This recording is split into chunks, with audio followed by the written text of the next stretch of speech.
What's up, everybody? Welcome into the Fantasy Football Game Show brought to you by Front Yard Fantasy here on Better Sports Network. I'm your host, Simon, joined as always by my co-hosts, John Luke Garofalo and Joey Wright. And joining us today is one of our great friends in this industry, Jim Coventry. For those of you that do not know Jim, there's only so much every day, guys, but just come on, figure it out. You can find Jim on Twitter at Jim Coventry NFL. He was a 2022 FSWA Football Writer of the Year. He's an NFL and fantasy football analyst over at RotoWire and a host on SiriusXM. And you can check out his new daily show on the RotoWire YouTube channel every day except Thursday or Friday at 11 a.m. Eastern time. Jim, thank you so much for taking the time to come and help us rank some wide receivers for this season. Jim, thanks for having me. Love you guys. We'll always come back whenever you ask me. And again, excited to be here. We should We should really abuse his goodwill and get him on here minimum once a week. Make him regret the day he offered. I'm not going to be here Friday if you want to fill in for me. And I think someone needed to pick up my dry cleaning, but I'm not sure. I'll text you the address. Jim. Appreciate the help with that, Jim. We got some people in the chat ready for today's show. Maria in here said, hello. Waiting for all my friends to join. Shouts into the void. Dame, Scampers, Craig, Victor, where are you? Well, good news, Maria. They are here. Craig checking in says, I'm in here. Just getting my guest snippet ready. Our chat historian making sure he knows the history of our guests on the show today. We got Dame in the chat checking in as well. Hey, Peeps, happy FYF hour. Happy FYF hour to you. Feels like we just celebrated yesterday. Wow. We got Scampers in the chat reporting for duty with the uniform on. I see a cat and a cowboy hat. That's what we require on Wednesdays. Good to see you finally found your hat. Dame saying hi to Maria, and Craig letting us know that today's guest is making his 8th FYF appearance. And today marks the first time he is on and not playing a game on Front Yard Fantasy. So we've brought you on for 7 games. This your 8th appearance, and we're going straight ranking. Serious business. Yeah, we're not playing games. Not playing games. Serious business here in Front Yard Fantasy. No messing around today. No laughs, no goofs. No nothing. Definitely no gaffes. Albert in here saying hello, everyone. What's up, Albert? And Victor stopping by with our daily bro Chacho. Welcome in, Victor. Glad to have you here. We had a question from our friend Grim Fan who stopped by that I wanted to start us off before we got into our wide receiver rankings. It starts with a wide receiver question. So, Jim, I'm going to throw this one to you. The Eagles signed wide receiver Deon Cain, former Clemson Tiger, to a contract. Is there any fantasy relevancy to this addition to the Eagles offense, or is this one you're ignoring on draft day? You know, I mean, a USFL big championship game, and all of a sudden now we're signed to a contract. What do we do? I mean, he busted out in the NFL. I mean, busted. And you know what? This far along the line, no, nothing. It's a camp body. It's a nice story, good PR piece. But outside of that, no, I don't. Olamide Zaccheaus is not a bad player. He's small, but as a third wheel, he might be better than Quez Watkins, actually. So, I mean, if Cain makes it as a 6th receiver, long shot, maybe, but I don't think he cuts the roster. No. Joey, do you feel similarly about this signing to Jim? Yeah, it doesn't really move the needle for me. I like the Zaccheaus call out, though. He did some good stuff in Atlanta. There was definitely some productive weeks he had for people on their bye week. So I like that call out there for sure. But I agree with Jim on this. Joey, now the other question that Grim put in here, Kmet signed a big extension. If we are looking at Cole Kmet in redraft going into this season, where does he land in your tight end rankings? Is he in that glob, or is there any sort of separation that he has from just the mess of 6 to 11 point a week tight ends that we get out there? So I've got him in my tight end 15. I feel like this is much more of a NFL signing than it is a fantasy signing, which all of NFL teams, when they're signing their players, just so you know, they're not signing them for fantasy football purposes. They're only signing them for NFL. I know I stumbled over that. I'm sorry. I was trying to, but I've got him behind Chig and ahead of Tyler Higbee. And I'd actually might move him behind Higbee. I think Higbee has a chance to be second on the Rams in targets. But Kmet, I know he lead the Bears in targets last year? I believe he did. I just, with DJ Moore there, him and Justin Fields, the news came out of camp today that they're really connecting. I just think Kmet, with a team that's not going to throw a whole lot, isn't just going to be that relevant.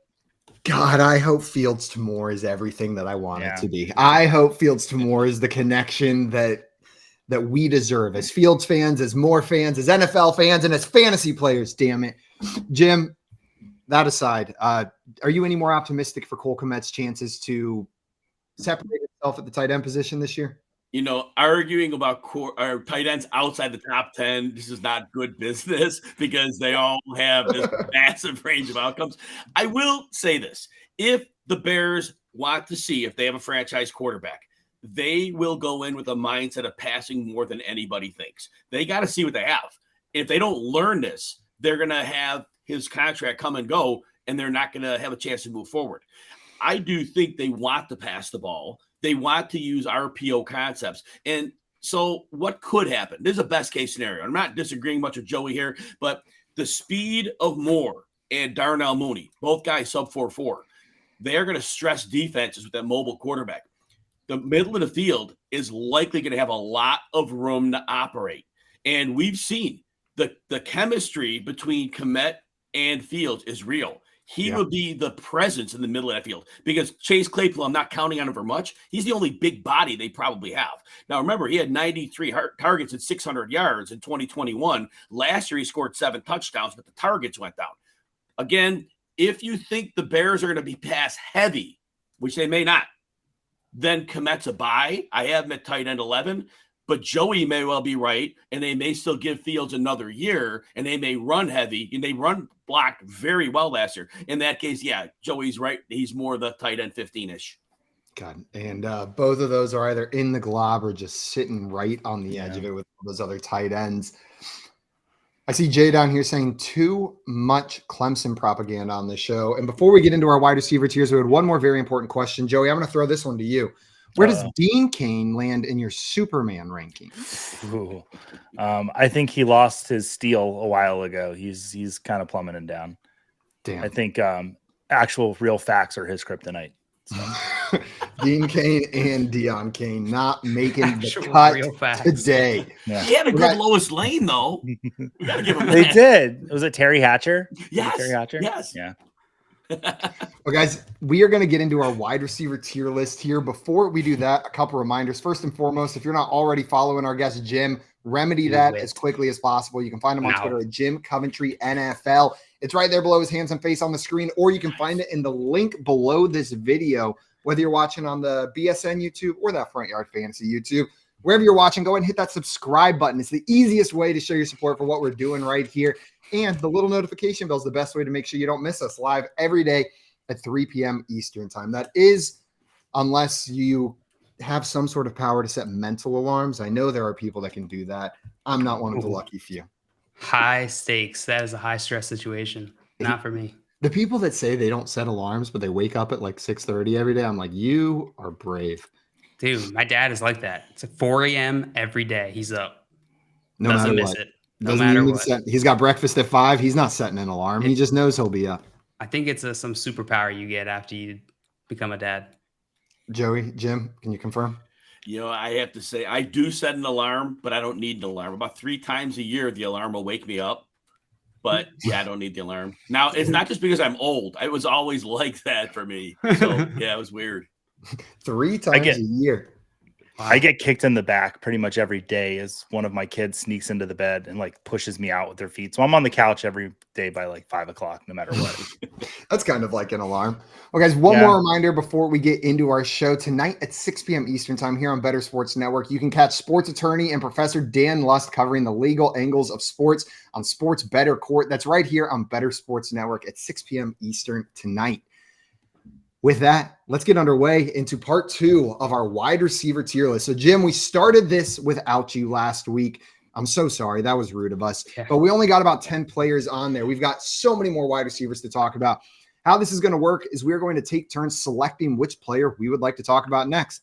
After you select your player, tell us what tier you'd put them in and why. Each of us will do that for each player. We're going to average those results.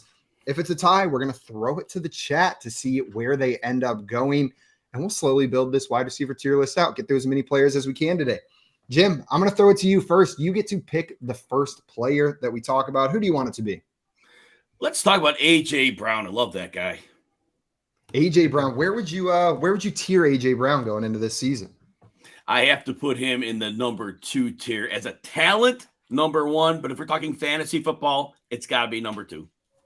Is it the offense that's leading you to believe he doesn't have that same upside as some of the guys up there? His targets got in the 147-ish range last year, but you really need to get in that 160 target range, 170 to really have enough work to be at that ultra tier, unless you're Jamar Chase, of course, and then you can do all kinds of crazy things. But, I almost want to put him in tier 1, though, because he and Chase, they probably end the year with very similar numbers.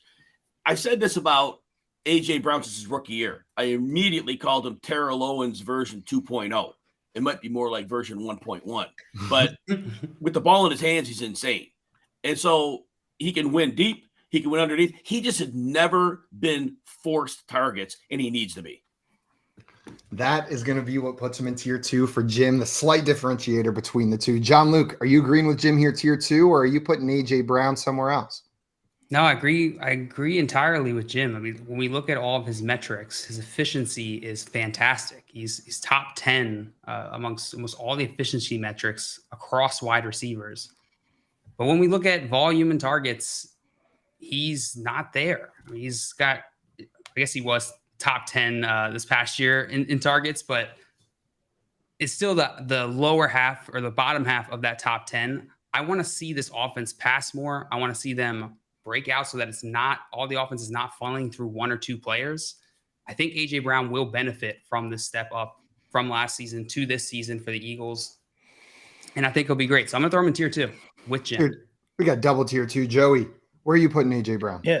The only thing that keeps A.J. Brown out of tier 1 for me is the presence of Davante Smith, who fantasy points wise down the stretch, they were almost identical. Now they're very different types of wide receivers, but I think his upside is a little limited because he's got such a talented wide receiver on the other side of the field. So I put him in tier 2 happily, very comfortably, right in the middle of tier 2 for me. But if Smith wasn't there, I'd probably have him in tier 1. I agree with everything you guys have said. No need to rehash it. A.J. Brown is in tier 2 for me as well. And that's where he's going to end up with a unanimous vote here in those fly Dolce & Gabbana sunglasses. Throw them up in tier 2. We got some people in the chat before JL selects his player. Our friend Scott Fish stopping in saying, I'm JL's dad. Yes, he is. In that, what's he talking about? I do the same thing. No alarm. If I'm not up by 6, I'm dead. I'm usually up between 4 and 5:30. Wow. Well, nice to know. Has that ever happened, Scott? Have you ever not been up by 6? We also got Grim in here saying, if you don't know Jim, shame on you. You pile it on, Grim. Let him know the truth out there.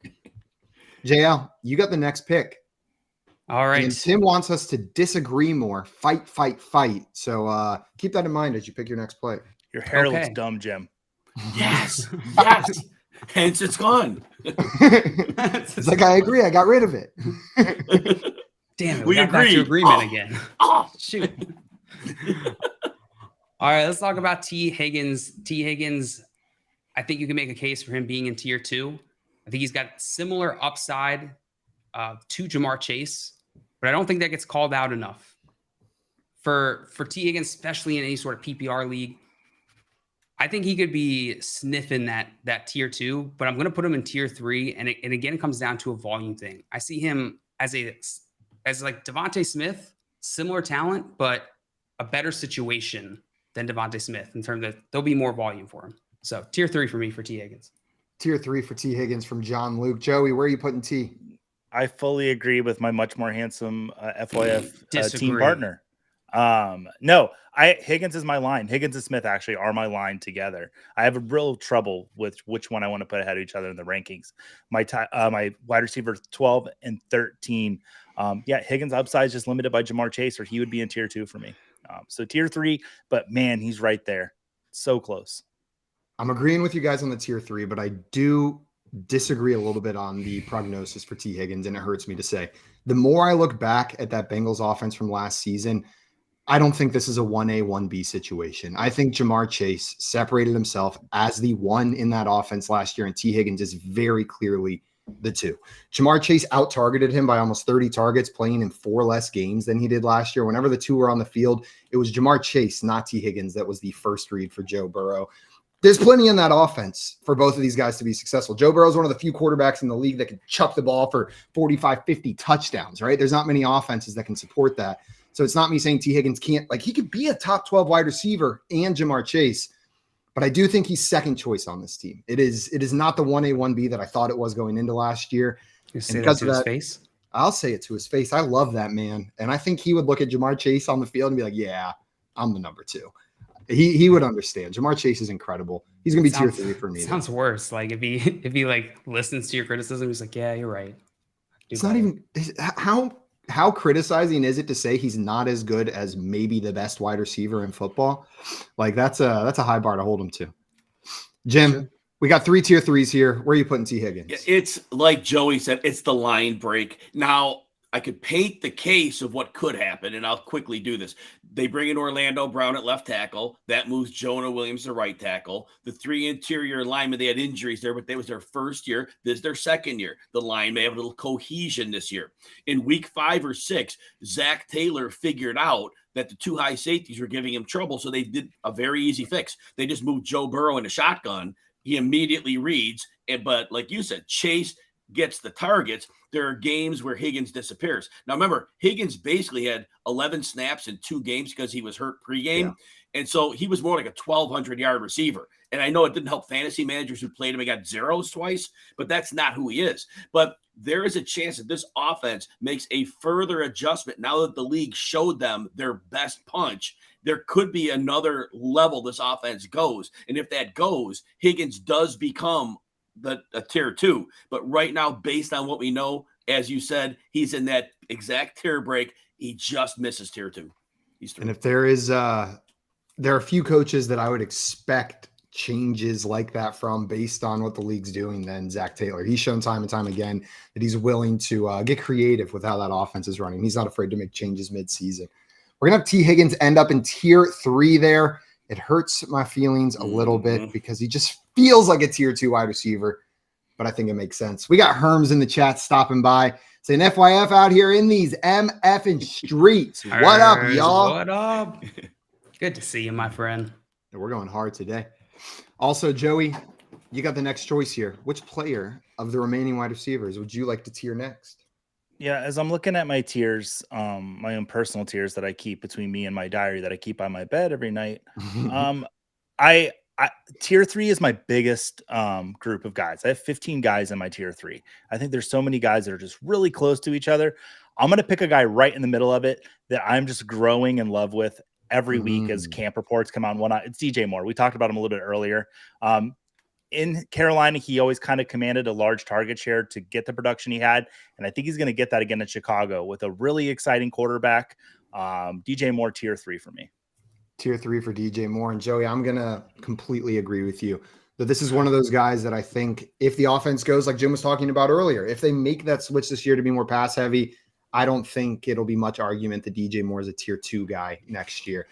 His talent has never been the question. It's been poor quarterback play, poor offenses, and he's still continued to produce. I expect that here in Chicago. And even if they maintain the borderline criminal passing volume that they had last season, DJ Moore should still get enough of those targets to be fantasy relevant.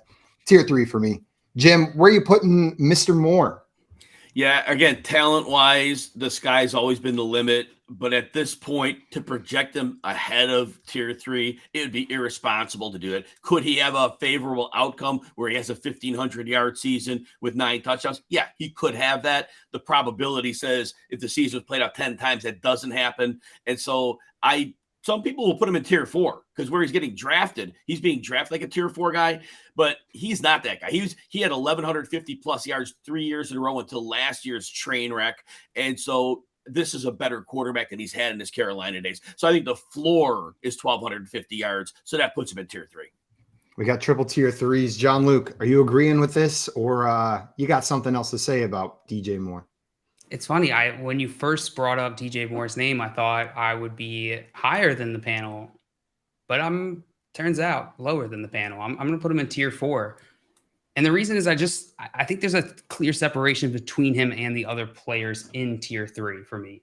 He has those concerns that he has are a little bit more concrete than someone like T. Higgins, where the biggest concern is like Jamar Chase is really good and might take some of his work. So that it feels like there's a tier break from the Davante Smiths to T. Higgins. for me, but I'm still bullish on DJ Moore, and I think he could take a leap up this season. And so I like the call of throwing him in tier 3. I'm just a little more conservative. I think that's fair. I think that's reasonable. We look at this offense, and yes, they added DJ Moore, but are we truly expecting a massive change in their offensive philosophy? I don't know. Right. I guess we'll have to wait and see. And sometimes the more likely outcome is more of what we saw the previous season. He's going to end up in tier 3, but I like the nod to some of the additional risk that comes with him compared to those other guys. And that leaves my pick. Tim, we have still not had our first fight yet on this show. Maybe this will do it. I want to talk about a wide receiver who just signed with a new team, DeAndre Hopkins. Oh, get out of here, Simon. You're a piece of shit. Hey, sorry, Joey. That's my bad. I can pick someone else. We're talking about DeAndre Hopkins.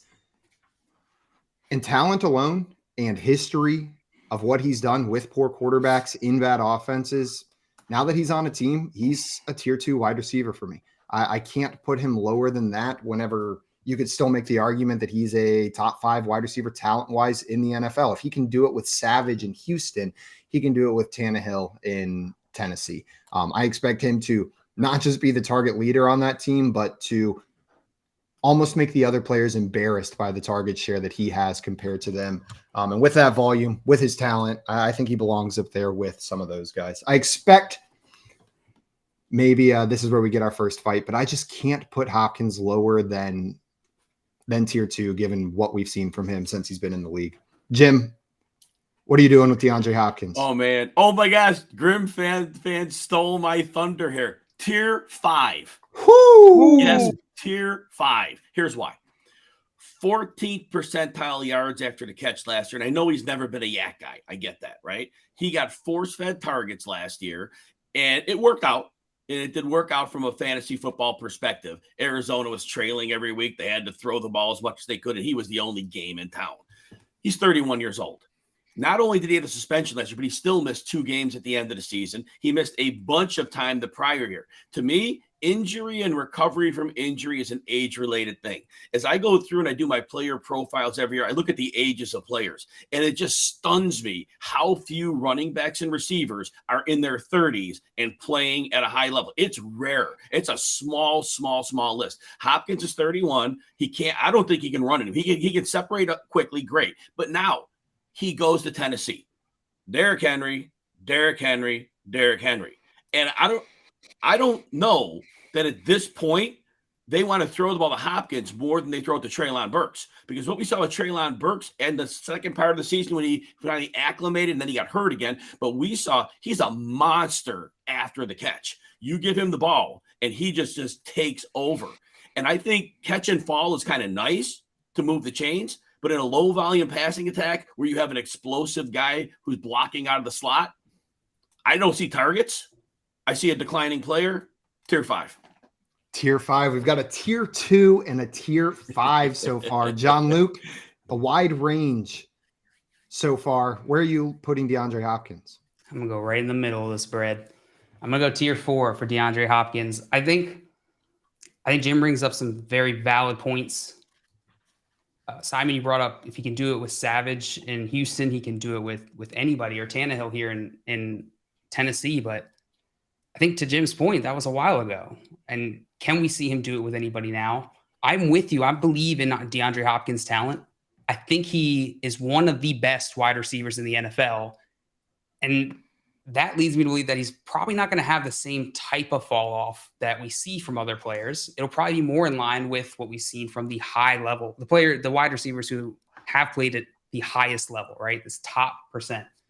And so I think it is going to affect his game, but I still think it's DeAndre Hopkins. And I think this offense is setting itself up. It doesn't have a lot, but it's got a lot of diverse weapons to utilize.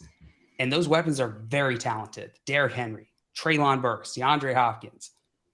This offense could be sneaky good. And I think that gives DeAndre Hopkins some upside, but I'm going to throw him in tier 4. Tier 4. And maybe projecting more of a Larry Fitzgerald fall from grace than some of the wide receivers that hit that cliff a little harder. Joey, we've got a tier 4, a tier 5, and a tier 2. I saw you nodding along with some of JL's points. Where are you putting DeAndre Hopkins? I'm going to disagree with all three of you. I'm going to put him in tier 3. Yes. 6 out of the last 8 seasons, including last year, DeAndre Hopkins was the top 10 wide receiver in fantasy points per game. I know he's getting older and everything. Prior to last year, I might have put him in tier 2. He's that talented. We've seen him do it with worse quarterbacks. Yes, he's older. I still believe in his talent enough to drop him down a whole tier than where his talents say he should be. We've got a 2, 3, 4, and 5, which is going to land him perfectly between tiers 3 and 4. So we need to get that poll running in the chat. I know there's going to be at least one vote for tier 5. How was that for you, Tim? Fan. We'll see. Yeah, Tim, no one agreed. You happy now? We're all mad at each other. What are the odds of that happening? 4 different tiers from 4 analysts. I had a feeling DeAndre Hopkins would be the one that separated us. There's a wide range of outcomes when you put such a talented player coming off a disappointing season in an offense that hasn't really supported high-end wide receivers recently. He's one of the players I'm most excited to see how it pans out this year. Jim, we're back to you. We're going to see where DeAndre Hopkins ends up after this poll ends. But in the meantime, let's talk about another player. Who would you want to talk about here? You know what? I want to be aggressive, and I want to put Mike Williams where nobody else will put him. I want to put him in the 3rd tier. And here's why. Last year, there were 5 games he had at least 9 targets. In every one of those games, he had at least 86 yards. Now, people cite the injuries. Not really. Last year, yes, he missed time, played 13 games. As a rookie in 2017, he played 10 games. But all the seasons between there, it's a bunch of 16s and 15s. Mostly he's been on the field, especially like a 2 years oddball stuff, right? But here's the big thing. The Chargers, like everybody else, yes, they're playing to win a Super Bowl. Well, they finally figured out, get Joe Lombardi out of town with his 5.6 or whatever it was, yards per pass attempt, when you have one of the strongest arm quarterbacks in the game. Bringing in Kellen Moore, to me, is a simple step of saying, we are no longer running our offense through a slot receiver and a running back. We are letting our quarterback be a quarterback and crush teams downfield. Mike Williams has proven the production when he gets the targets. This is the year he gets them. The offense runs through him to open up the underneath. Eckler gets better because of that. Keenan Allen gets better because of that, instead of letting defenses compress them all day long with no imagination in the playbook. So Mike Williams, to me, he has that 1,146-yard and 9 touchdown season 2 years ago. He's already had that. The only year he had real targets, 129 targets. He gets back to at least that target range, but he's the guy this year. Tier 3 for Mike Williams, and you laid down a challenge to a show of Mike Williams lovers. We'll see what JL has to say about that. John Luke, where are you putting Mike Williams? You agree with Jim, or are you putting him a little lower? Number 1 lover of Mike Williams. Yes, Mike Williams, I love that call out, Jim. I think people are very concerned about Mike Williams' health situation, the way he plays, his tendency to play hard and get injured hard. He does play hard. He does play hard, but I feel like a similar type of player who most people view kind of differently is DJ Moore, right? Where we have all of this talent in a situation with a little bit of uncertainty, enough uncertainty that it's like, can we really trust either of these players? And I think to some degree, yeah, but you got to take shots. And these two are great shots. These are great bets. And so just like DJ Moore, I'm bullish on Mike Williams this year as well. Slightly less bullish because of the injury stuff. DJ Moore going to a new team. So I'm going to throw him in tier 4. We got tier 4 for Mike Williams from John Luke. Joey, where do you end with Mike Williams? I disagree with our guest who, like, okay, whatever, he's here. I agree with JL. I agree with my teammate. He's in tier 4, but he's that, like I mentioned, that Devonta Smith and T. Higgins were the line for me between 2 and 3. Mike Williams and another receiver are the line for me in tier 4. They're just as talented enough to get to tier 3. And what might push me off of Mike Williams a little bit is I don't really think Mike Williams misses games. He missed 3 last year. I think he misses parts of games. I think the way that he plays, he'll get knocked out in the second quarter. Maybe that's just a misconception I have, but I feel like some of the lack of production we see from Mike Williams is because he just doesn't finish games. So let's see a little more complete games out of him, and he could be in tier 3 for me. We've got 2 tier 4s, a tier 3. And while you may not agree with Jim, I find myself aligning more with Jim's opinion here on this one. And Jim, you said it. It's the addition of Kellen Moore to this offense that is doing that for me. I've been discounting or talking about my concerns for Austin Eckler in this offense. He's not getting 127 targets next year. And those targets are probably going to go to Mike Williams and Keenan Allen. They're going to spread the ball out a little bit more, get it downfield, like you said. And if I'm believing that, if I'm buying into the downgrade in targets for Austin Eckler, I got to buy into the upgraded targets for Mike Williams. And he's one of those players, every time you watch a game with him and he catches the ball, you're like, they should do that every play. They should just give Mike Williams the ball every play. Or they'll finish a game, he'll have 12 targets, they'll win by 12. And you're like, why didn't they do that last week? And why don't they do that next week? Maybe Kellen Moore comes in and figures that out for them. So we got 2 tier 3s, 2 tier 4s. That's going to make it another tie here, sitting at exactly 3.5. Similar situation to DeAndre Hopkins. We'll throw another poll in the chat and figure that out. John Luke, do we have the results of the Hopkins poll? We do. Tier 3, 60% of the vote. Tier 4, 20%. Tier 5 or worse got 20% and 0% for tier 2. D-Hop ending up in tier 3, though no one quite agreed with me on that one. What's up, Joey? Can I bring something up that no one brought up about? I'm going to. I'm not going to ask if I can do it. That's part of the show.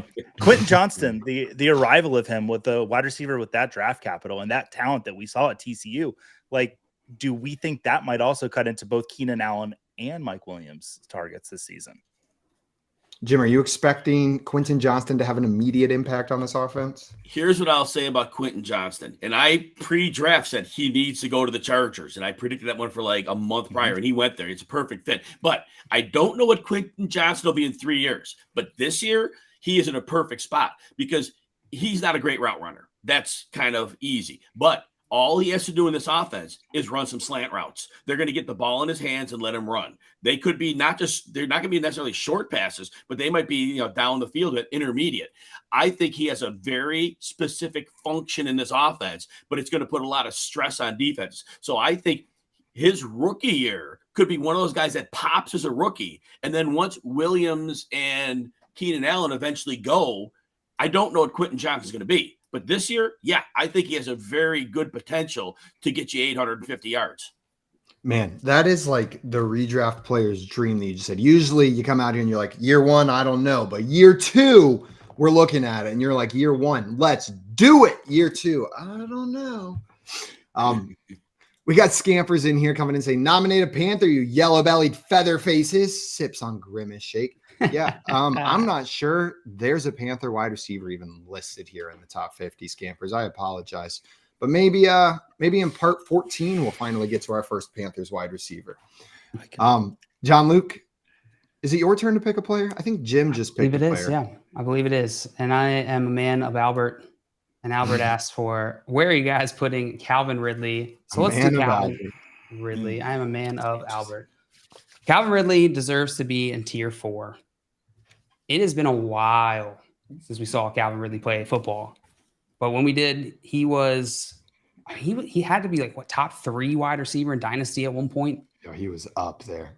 His hype train was so hard, and it was because he was super talented. He is super talented. We haven't seen it in a while, so maybe he's lost some of that in his time away.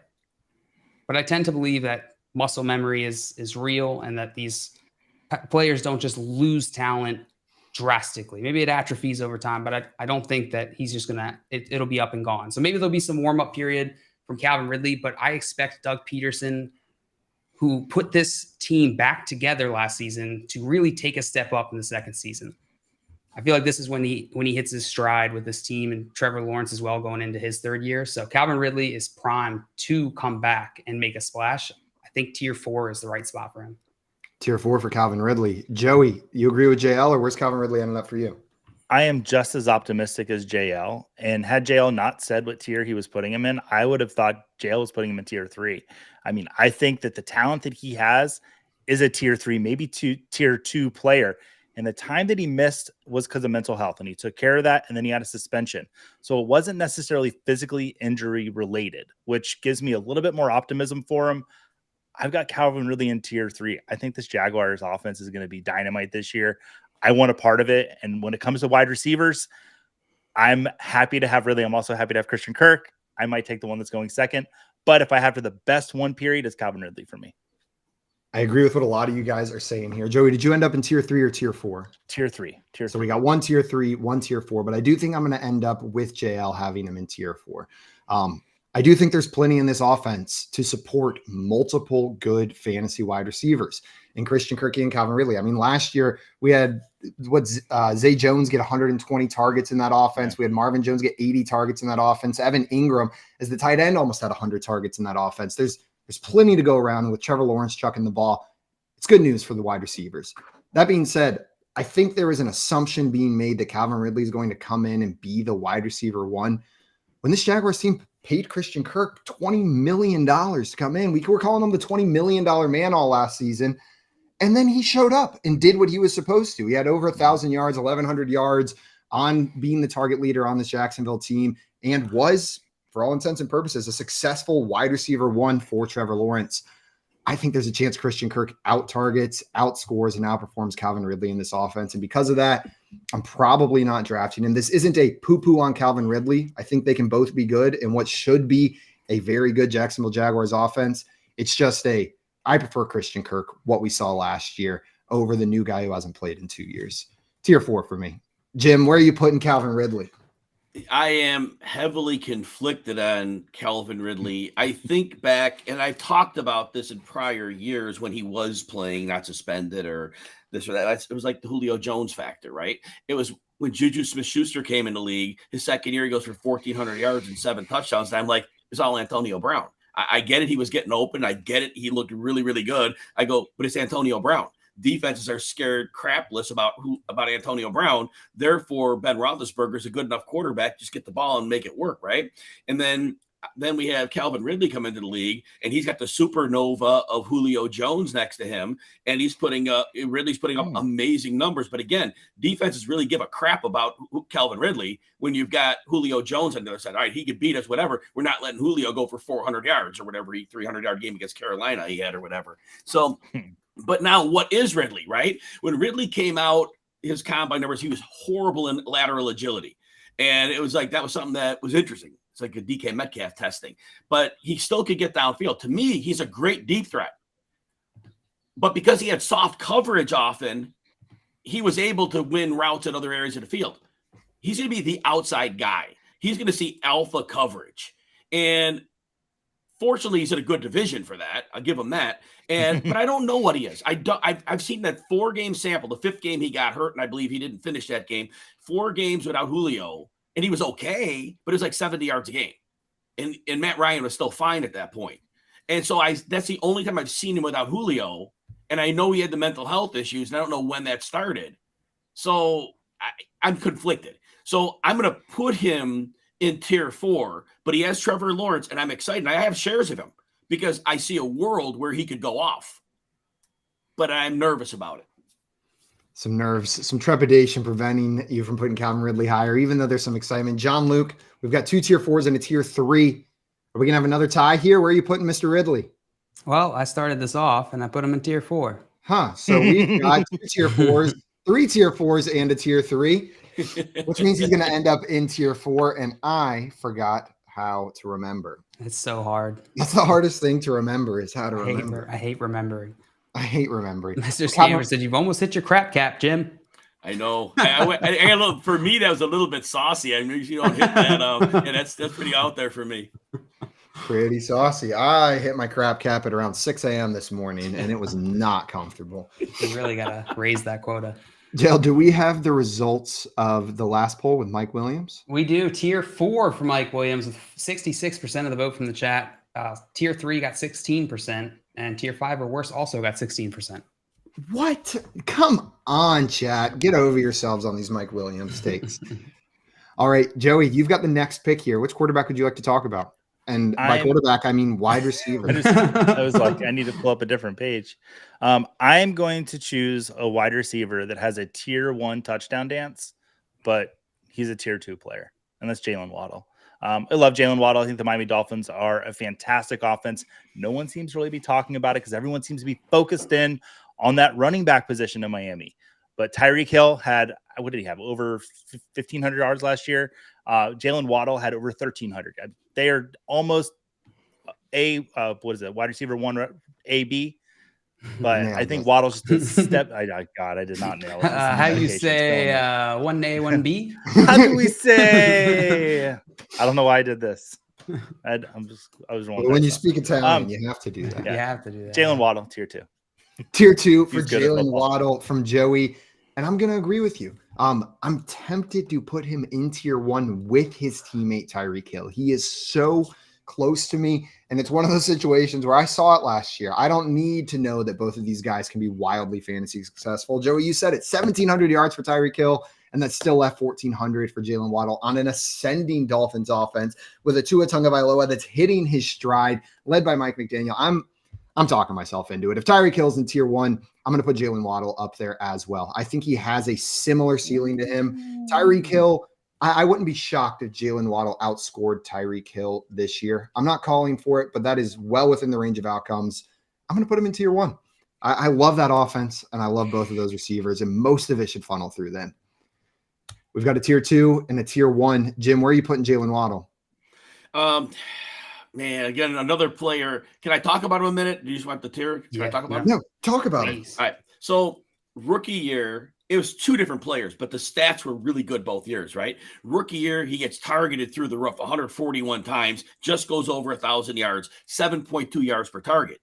Last year, like you said, the McDaniel offense, his targets go all the way down to 117, despite playing an extra game. But he goes 18 yards per reception. His yards per target went up almost 4.5. It was insane and incredible. And we saw the best of the world where Jalen Waddle is ready to dominate this league. Tua Tagovailoa. He's one hit away from what? Not seeing him again? That worries me. What also worries me is I saw later in the season, there was a point where, and I know San Francisco has a great defense, but San Francisco had some concepts that kind of figured some things out. And then the Chargers really put the clamps with, they had some ups and downs personnel, but there were some things on film that really can slow down some of that Miami explosive game. So I'm thinking the league's going to have a response to what McDaniel did. But speed is speed, right? When you have these 2 legendary speed guys, how much can you do to stop them? So I do put him in tier 3. I'd like to put him in tier 2, but if there's any answer at all, that 18.1 yards per reception, that's a really, really hard number to repeat. Ooh, but it is a sexy number to look at and hope that he repeats it. We've got a tier 1, a tier 2, and a tier 3 ranging from everywhere. Joey started us out in the middle with tier 2. Oh, I meant 2. 2 tier 2s. I meant 2. Jim agreeing with Joey. You're on the same team again. JL, where are you putting Jalen Waddle? Yeah, I think I'm going to join the group of 2s here. I think the tier 2 I view as players who I don't necessarily expect to get that wide receiver 1 performance, but who could. They could reach that. And Jalen Waddle perfectly fits that archetype. So tier 2 for me. Tier 2 for me. Tier 2. We got Jalen Waddle in tier 2 and no tie, which means we don't have to go to the chat. Sorry, chat. I still care about your opinion, though, so tell us where you would put Jalen Waddle. We got One Nation in here saying, don't be shocked when T. Higgins outscores them all. Let's go. Ha-ha, we put T. Higgins lower than that, but I will never shut down T. Higgins hype talk in the chat. And Strong Style Ninja, man, we are getting the Higgins fan club in the chat saying Higgins should be tier 2 as well. Let's go. Does that mean it's my turn to pick a player? Oh, I really should have thought about who I was going to pick ahead of time. Joey picked Jalen Waddle with the elite touchdown dance. Who do I want to talk about next? I'm going to talk about Amari Cooper, who's been one of my favorite players over the last couple of years since he was with the Raiders. And the past couple seasons, he went from being someone that was prototyped as inconsistent to being one of the more consistent fantasy wide receivers in the league. And that continued last year. He was clearly the top target in that Browns offense, performed both with Jacoby Brissett and Deshaun Watson. And with a full offseason with Deshaun Watson in the building, working with him, I'm expecting another wide receiver 1, top 12 season from Amari Cooper. I know there's other weapons there. They brought in Elijah Moore. They've got Donovan Peoples-Jones. David Njoku showed he could be a relevant target, but Cooper should maintain a stranglehold on the top target on this team. He's going to be tier 3 for me just because of the offense that he's in and how he's utilized, but he's right at that top. He's sitting there with the Devonta Smith, T. Higgins type of players whenever we're looking at outcomes at the end of the season. Jim, where are you putting Amari Cooper?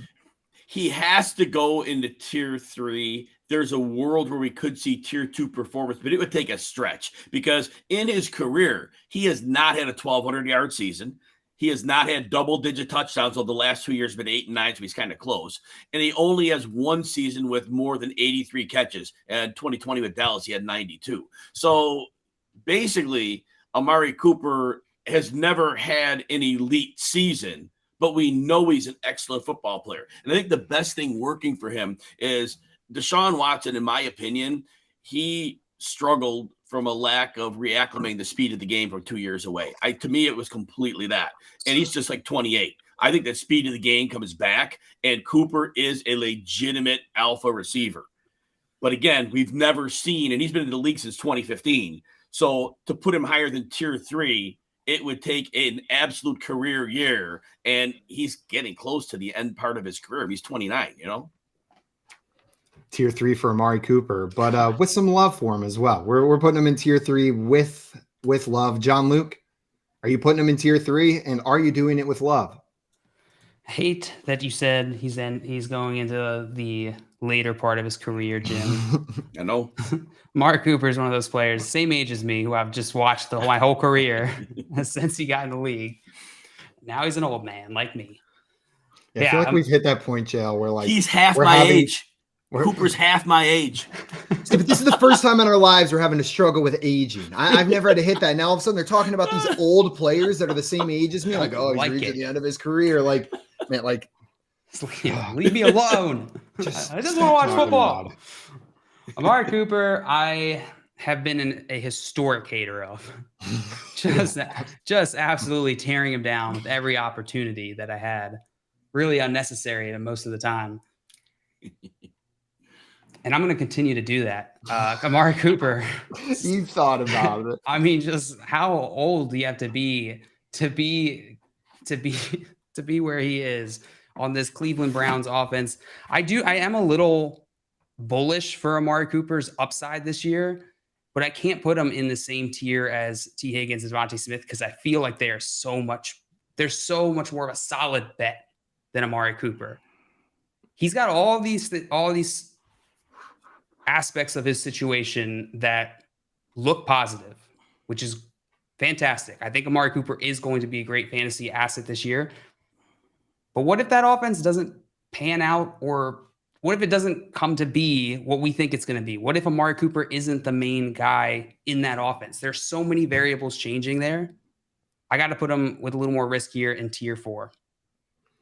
We've got 2 tier 3s and a tier 4 for Amari Cooper. Jim mentioned Deshaun Watson getting back up to speed with the speed of the game, but Jill, you're right. That's not a guarantee. Maybe it doesn't happen, and then we just see a similar to worse season from Amari Cooper again this year. Joey, we're on to you. We've got 2 tier 3s and a tier 4. You are the deciding vote here. Where are you going to put Amari Cooper? So I've got Amari Cooper one spot ahead of DJ Moore. In my rankings at wide receiver 17. I'm pretty optimistic about him. I think Deshaun Watson bounces back. Last year, we were saying on pretty much every FYF show, like Watson, he's only going to be there for 6 games. Don't look for him to be the Deshaun Watson that and I won't say love, that of from Houston. But I do think he puts it together this year in Cleveland, and I'm pretty high on him. He's my quarterback 9, and being the wide receiver 1 with a top 10 quarterback in my rankings doesn't de facto land you in tier 3, but I feel really comfortable with Amari Cooper in tier 3. I think he's the best wide receiver on the team. Yep. Yeah, if you're that optimistic about Deshaun Watson's bounce back season, then you got to have Amari Cooper there. Joey, before we move on, I do know you've had some love for Donovan Peoples-Jones as well in that offense. Do you think he is the second option, even with the addition of Elijah Moore? No, I think it's Elijah Moore. I do like DPJ, but once Elijah Moore came in and we saw him have a really good season with the Jets and then kind of get thrown in the doghouse a little bit. So I expect Elijah Moore to be one of the bounce back candidates of this season, to be honest with you.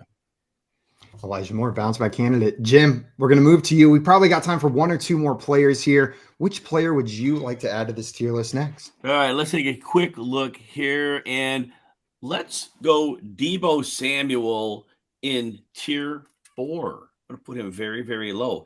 Look, it was like 8.5 touches a game last year. I mean, it was less than 10. I think it was 8.5 touches per game. And when they brought in McCaffrey, And they didn't even have an off season to like make it the McCaffrey offense. And we saw as soon as Shanahan got McCaffrey, it was all about him. Everybody else, it was like, all right, this is your week. This is your week. You know, little Ayuk, a little Kittle, little Debo. Well, McCaffrey's the offense. And Debo Samuel is a wonderful player. And if he had opportunity, he had a career year a couple years ago, but he's hurt a lot. He has missed time. Other than that season, he misses time. A lot of soft tissue injuries, knee injuries. He's not durable. And so I think that 8.5 touches per game, I think that's what we're getting. And some of those are as a runner, so that's not even a PPR boon. So I just think wonderful player, but to be in the same galaxy with Christian McCaffrey, everything's rotating around you because McCaffrey's the son. That's going to be it. I think that he gets hurt. So tier 4 for me. Tier 4 for Debo Samuel. John Luke, where do you end up with Debo? I feel like he is one of the more polarizing players because we've seen that insane upside and then it didn't come to fruition last year. Yeah, I'm going to put him in tier 3. And I understand the concerns you bringing up, Jim, and I think they're valid because Shanahan has used Debo in such a weird way. But I think he goes back to using him more as a prime wide receiver on that team this upcoming season. I know Ayuk is getting a lot of hype going into the season. And I'm hoping the way that this plays out is we get a similar type of situations to Jamar Chase and T. Higgins. San Francisco, I expect to be a very high scoring offense, an offense that is able to move the ball a lot. And I think if they're able to do that effectively, they're going to need to utilize CMC. They're going to need to utilize Debo. They're going to need to utilize Ayuk and Kittle and all of those weapons. So I'm bullish on Debo this year. I'll put him tier 3. Tier 3. We got a tier 3 and a tier 4. Joey, what are you going to do here? Whose side are you taking? He's my top player in tier 4 because I don't think he's the best wide receiver on his team. I would rather have Brandon Ayuk. If you look at when Christian McCaffrey came in after week 7, Debo Samuel's points per game went down to 11 points per game in PPR leagues. Now, he did have a hamstring injury that plagued him for a few games. He missed 4 out of their final 11 games. But I like what I saw out of Ayuk last year. He actually finished the season ahead of Debo Samuel in points per game. Debo's my top player in tier 4, but I think that rushing upside once McCaffrey arrived has kind of gone out the window a little bit. He's still getting some carries. Now, if you go by off his playoff performance, it's the Debo of old that we saw in 2021. But I think it's going to be a little bit closer with Ayuk and Debo as a 1A, 1B. I nailed that A and B thing this time. What you call a 1A, 1B. You learned your lesson. You know what it's called. So we've got 2 tier 4s, a tier 3, and I find myself very in line with you, Joey. He's sitting on that edge between 4 and 3, but there's enough uncertainty and enough evidence from last season that Brandon Ayuk may be the true one on this team that I got to put him in tier 4. Now, would I be shocked if a wide receiver of Debo's talent comes out and outscores Brandon Ayuk? Absolutely not. But Debo also gave us evidence that he doesn't want a heavy rushing workload, right? They brought Christian McCaffrey, and he's verbalized that he doesn't want that to necessarily be a part of his game long term. And it makes sense whenever you look at the health of these players and what it means for their careers. I'm going to put it in tier 4. I think his usage is more similar to what we saw last year than what we saw in his breakout year. But God, with a player of that talent, like he can't be shocked by outcomes like that. If he's going later than some of these guys, he's worth that shot just because of the potential upside. That is going to land Samuel in tier 4 with Calvin Ridley and Mike Williams. And that is going to probably be the last player that we have time to talk about today. I know Scampers wanted us to talk about Cedric Tillman maybe next time. And Grim wanted to know about Jalen Hyatt. We'll get some Jalen Hyatt love in there next time we're doing this tier list. Everybody who watched today, I want to thank you so much for taking the time to come and hang out with us. And a huge thanks to our friend Jim for coming on. Jim, it is always a pleasure to have you come on here and share some of that football knowledge with us. Yeah, I love you guys. Look forward to seeing you guys in Canton and looking forward to seeing you guys again as well. And I know you guys will be on my show, so looking forward to that as well. Sir. Yeah, everybody, if you have not done so already, go check out Jim's new show. That is every day except Thursday or Friday at 11 a.m. Eastern on the RotoWire YouTube channel. You got a little sneak peek of his big football brain today, but it is on full display during that show. You can explore every crevice and crack of Jim's football brain in there. It would be a tourist destination. Oh, in the United States. If we could shrink ourselves. If we could shrink ourselves, yeah. So as soon as that happens, Jim, you got another career ahead of you. Brain tourism for all the football fans. That's going to be it for us today, guys. We'll be back tomorrow at 3 p.m. Eastern time for some more fantasy football game show fun. So come hang out with us then. Until tomorrow, though, we're out of here. Enjoy the rest of your Wednesday and go enjoy the Women's World Cup soccer game tonight. This content's kind of like brain tourism. It is kind of like brain tourism. Yeah.